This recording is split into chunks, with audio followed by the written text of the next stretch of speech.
જીવન છે એટલે સુખ અને દુઃખ એ તો આવશે જ.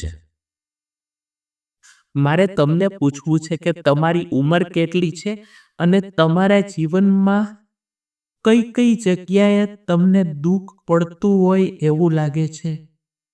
કે ચાહે તમારું વ્યક્તિગત જીવન હોય, પારિવારિક જીવન હોય, સામાજિક જીવન હોય, આર્થિક બાબતો હોય કે અન્ય કોઈ પણ બાબત હોય.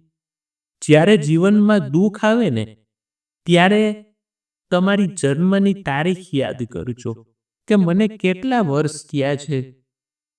અગર તમારી લાઈફમાં કંઈ ચેલેન્જ આવે છે, કંઈ મુસીબત આવે છે, કંઈ તકલીફ આવે છે, કંઈ દુઃખ આવે છે, કોઈ પડકારો આવે છે, પણ જો તમારી ઉંમર 40 વર્ષ કે એનાથી ઓછી હશે ને તો તમે ઈશ્વરનો આભાર માનજો કે તમને તમારા જીવનમાં આ મુશ્કેલી વહેલી આવી ગઈ.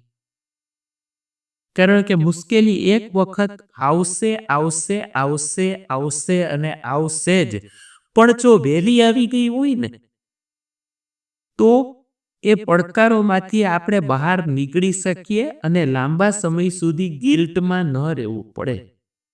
પણ જો એ મુશ્કેલીઓની શરૂઆત 40 વર્ષ પછી જો થતી હોય ને તો બની શકે કે આપણા જીવનનો મહદ અંશ એટલે કે મોટો ભાગ છે એ મુશ્કેલીઓને સહન કરવામાં જતો રહીએ. તો મિત્રો, ઈશ્વરનો આભાર માનજો કે જો આપણા જીવનની અંદર મુશ્કેલીઓ 40 વર્ષ પહેલા આવે છે.